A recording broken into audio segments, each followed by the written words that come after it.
અરવલ્લીમાં helmet નહીં તો કચેરીમાં પ્રવેશ નહીંના આદેશનું પાલન ન કરનારા કર્મચારીઓ સામે આરટીઓ દ્વારા આજે ડ્રાઈવ યોજવામાં આવી હતી અને દંડનીય કાર્યવાહી કરાઈ હતી।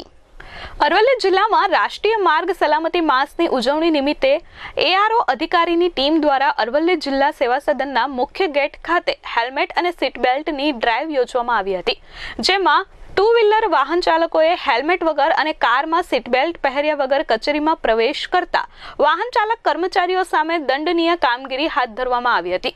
જે વાહન ચાલક કર્મચારીઓએ હેલ્મેટ અને સીટ બેલ્ટ લગાવ્યા હોય તેવા લોકોને ગુલાબનું ફૂલ આપી સન્માનિત અને હેલ્મેટ નહીં તો કચેરીમાં પ્રવેશ નહીંના આદેશનું પાલન ન કર્મચારીઓમાં જાગૃતિ લાવવાનો આરટીઓ અધિકારીની ટીમ દ્વારા પ્રયાસ કરવામાં આવ્યો હતો।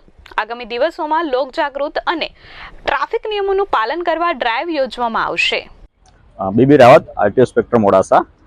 આજ રોજ રોડ સેફટી માસ અંતર્ગત જિલ્લા સેવા સદન ખાતે હેલ્મેટની ડ્રાઈવ અને સીટ બેલ્ટની ડ્રાઈવ યોજવામાં આવી હતી, જેમાં સરકારી કર્મચારીઓ તેમજ કચેરીમાં આવતા અન્ય લોકોના વ્હીકલ્સના ડોક્યુમેન્ટ ચેક કરવામાં આવ્યા હતા, તેમજ હેલ્મેટ્સ અને સીટ બેલ્ટની એન્ફોર્સમેન્ટ કરી તેમને ચલાન આપવામાં આવ્યા હતા તથા જે લોકો હેલ્મેટ તથા સીટ બેલ્ટ પહેર્યું હતું તેમને પુષ્પગુચ્છ અર્પણ કરી તેમનું અભિવાદન કરવામાં આવ્યું હતું।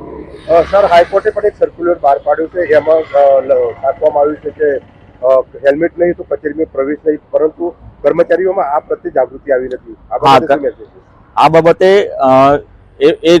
એ જ અમે જાગૃતિ લાવવા માટે આજ રોજ 16 તારીખથી સ્ટાર્ટ થયું છે રોડ સેફ્ટી મંથ, તો આજે અમે ડ્રાઈવ યોજી છે, એની માટે જાગૃતિ આવે એના માટે સ્પેશિયલી, અને એ પણ આગલા દિવસો એ પણ સુનિશ્ચિત કરવામાં આવશે કે હેલ્મેટ સિવાય કોઈ અંદર પ્રવેશ ન। અત્યાર સુધી ચાલુ જ છે પ્રોસેસ, અમે આંકડો કહેશું આપને।